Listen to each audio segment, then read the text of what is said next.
Well, we're still alive.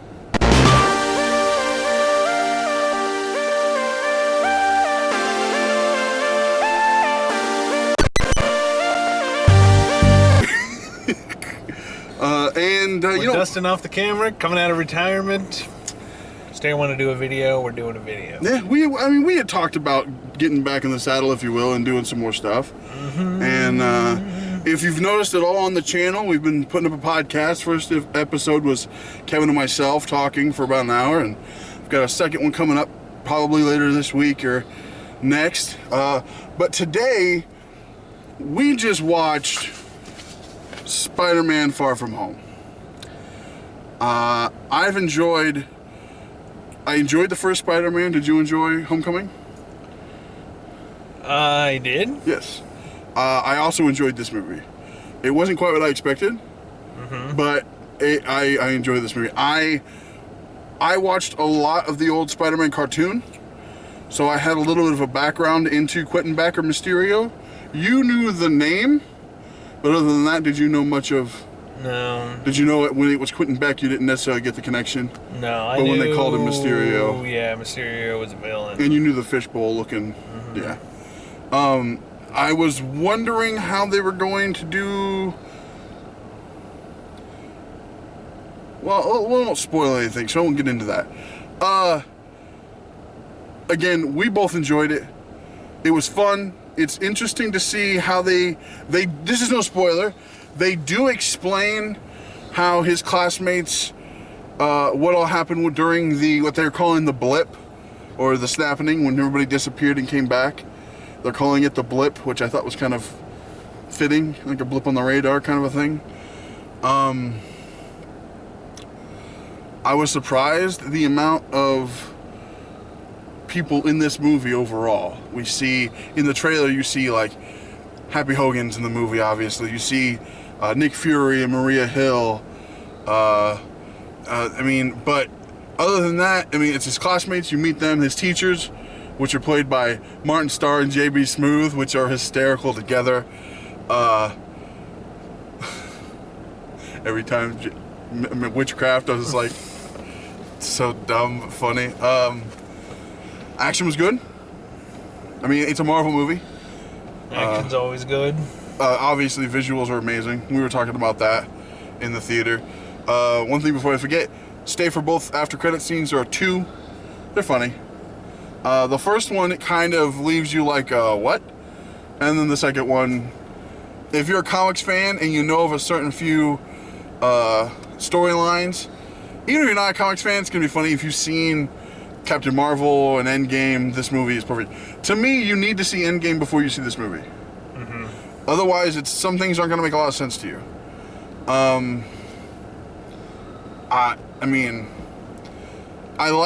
The one thing I think Marvel has done well recently, they put out a lot of good marketing without giving away anything major. I don't know, because I don't know if you don't watch a lot of the trailers. Mm-hmm. But like Endgame did that, didn't spoil anything.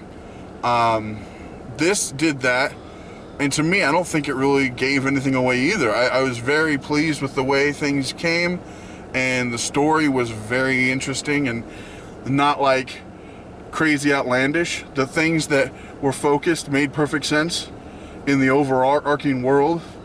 And it kind of gives you the whole thing about, I guess the one part of the story would be what? One small act can change a lot of things. From a gift in different ways can change a lot of things. Mm-hmm. I'm going to recommend go see this movie. Would you also? Yep. If you enjoy Marvel, right up the alley. Yeah, like I said, there was... Do you have any major issues? I had some problems with it, but I don't know how to sell them without giving away spoiler the things. Give me well, it's like, okay, let's we can probably say this without spoiling it. My beef was, okay, in the first Spider-Man movie, in the new versions, part of the storyline of that movie is Peter trying to make a decision between being a friendly neighborhood Spider-Man and being an Avenger. Yes. And this movie, same internal struggle. But kind of different struggle, though. Well, my part is the character never seemed to make up his mind. He never grew from one movie to the next. I think that's because the Avenger side was forced upon him. Well, like I said, that's fine. Like I said, but even in this movie, he still doesn't really ever make up his mind. But to me, it's a different, argument. Is he going to be fighting in the next movie? Is he going to be going through the same thing? Okay, well, think of it this way. This isn't a spoiler. Mm-hmm. I think you're right in the fact that he didn't make a decision, but I think the argument has changed.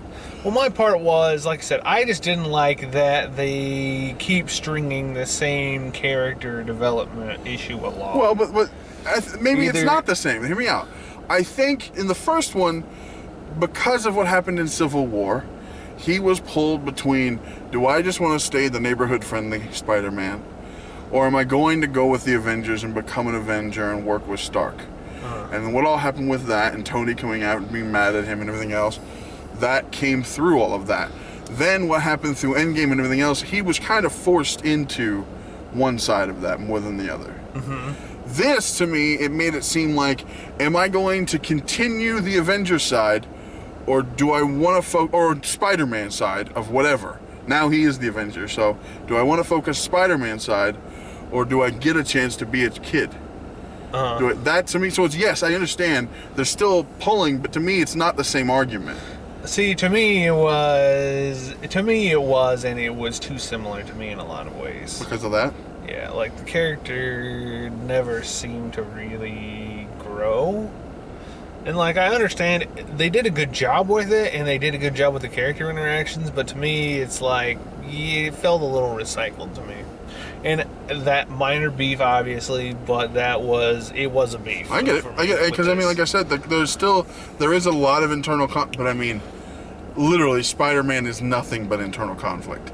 Mm-hmm. Now, wait, well, we're not going to spoil anything, but look at me. Now, you're talking real internal conflict.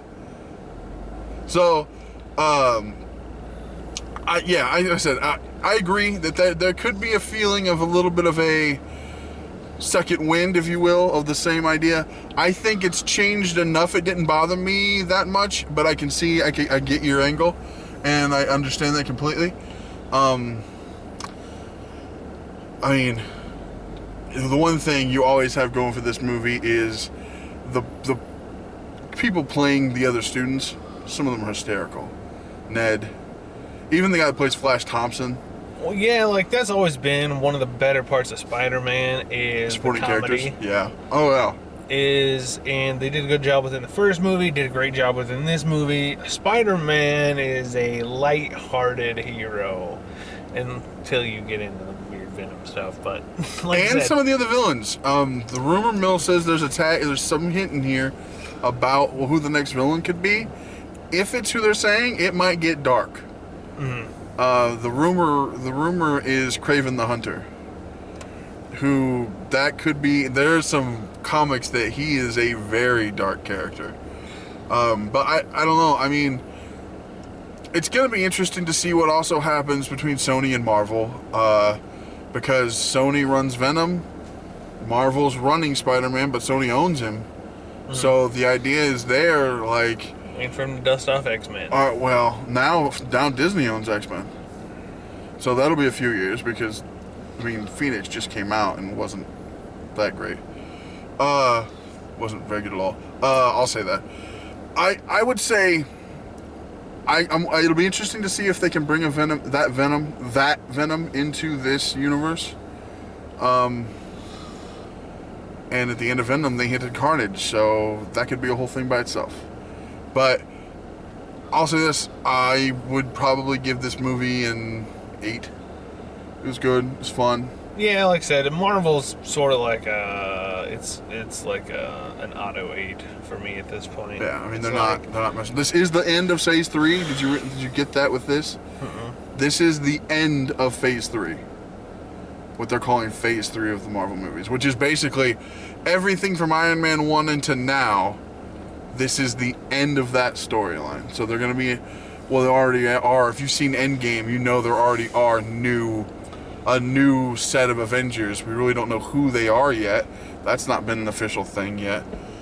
But in this movie trailer for this movie, you do see he says, why don't you ask somebody else, Captain Marvel, Thor, and they're like, nobody's around. What I loved was in the trailer, this line's there. It's not a spoiler. When he goes, I'm just a favorite neighborhood Spider-Man, and Nick Fury's like, bitch, you went to space, and keeps going. It's like, it's true. He kind of had a lot forced upon him, and he was gone for that time.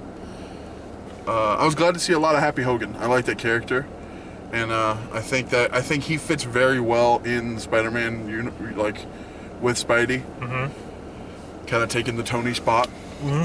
So again, we're both going to recommend go see this movie. I know there's some other movies coming out soon, and I think maybe we're going to try to see either together or separate, do some more review stuff. Let us know if you've seen this, what you thought.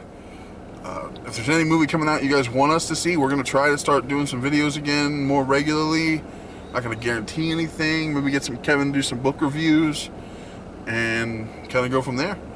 So, again, like, subscribe, check out Climbing the Stairs, the podcast. We've got, like I said, first episodes with Kevin and I, second episodes with Ryan Windsor, and it'll be up later this week. And, until next time. Thanks for staying till after the credits. Bye.